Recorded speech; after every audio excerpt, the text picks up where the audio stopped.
Et salut, alors dans cette vidéo on va parler des applications de fonctions. Alors voici une fonction et notre objectif c'est de dire si cette application est linéaire ou pas. Alors là on remarque d'emblée qu'on a une multiplication entre deux fonctions, donc on se dit quand même qu'il y a beaucoup de chances pour que ça ne le soit pas.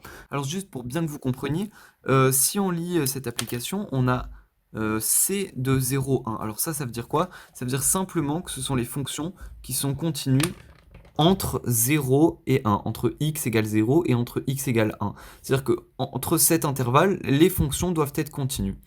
Et ce qu'on va faire, c'est qu'on va les prolonger dans R en associant à f de 0 fois f de 1. Alors du coup, on y va. Est-ce que cette application est linéaire ou non? Étant donné qu'on a dit qu'il y avait la multiplication, ça semble pas. Alors peut-être déjà, avant de commencer, ce qu'on peut dire, c'est déjà se donner une fonction pour avoir une valeur de f de 0 et f de 1. Alors on va pas s'embêter avec des fonctions croissantes, décroissantes, machin, on va prendre une fonction constante, par exemple la fonction qui à x associe 2. C'est-à-dire que peu importe, c'est comme si j'écrivais en quelque sorte f de x est égal à 2. Voilà. C'est-à-dire que cette fonction-là, entre 0 et 1, elle est continue. On le sait bien que la fonction constante est continue n'importe où, y compris sur 0 et 1. Donc cette fonction-là, elle appartient à C de 0 et 1, évidemment. Voilà. Donc on va prendre cette fonction. Et maintenant, ce qu'on va faire, c'est que, rappelez-vous, pour montrer qu'une application n'est pas linéaire, qu'est-ce qu'on fait? On dit que phi de lambda x n'est pas égal à lambda phi de x, comme ceci. Donc, c'est ce qu'on va faire tout de suite. Alors, je vous propose qu'on commence directement. Regardez, si je prends, par exemple, ça, ok? Donc là, je vais dire que phi de... Alors là, juste, on va pas... Alors, je vais peut-être réécrire. On va pas prendre des x cette fois. On va prendre des f. Parce que là, on est en présence d'une fonction. Ce ne sont pas des x. Donc, phi de lambda, du coup, f, ok, est égal... Alors, si je prends lambda, par exemple, est égal à 2, donc phi de 2f, ça nous donne quoi? Ça nous donne 2f de 0 fois 2f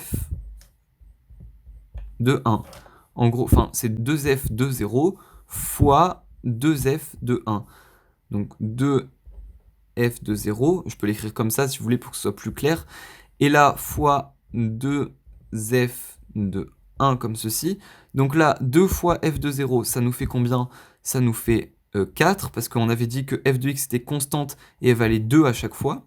Donc 2 fois 2, ça fait 4, fois 2 fois 2, ça fait encore une fois 4.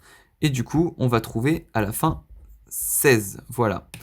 Maintenant, on va tenter de voir ça. Alors là, on avait fait phi de 2f. Maintenant, on va tenter de faire 2 phi de f et de voir si 2 phi de f est égal à phi de 2f pour voir si finalement l'application est linéaire ou pas. Alors si je fais 2 phi de f, ça me donne 2. Alors phi de f, c'est f de 0 fois f de 1, comme ceci. Du coup, c'est égal à 2. F de 0, on sait que c'est égal à 2, parce que la fonction est constante, elle est toujours égale à 2. Donc 2 fois f de 1, c'est aussi 2, la fonction constante. Du coup, ça nous fait 2 fois 2 fois 2, et ça nous fait 8. Donc 2 fois 2 fois 2 est égal à 8.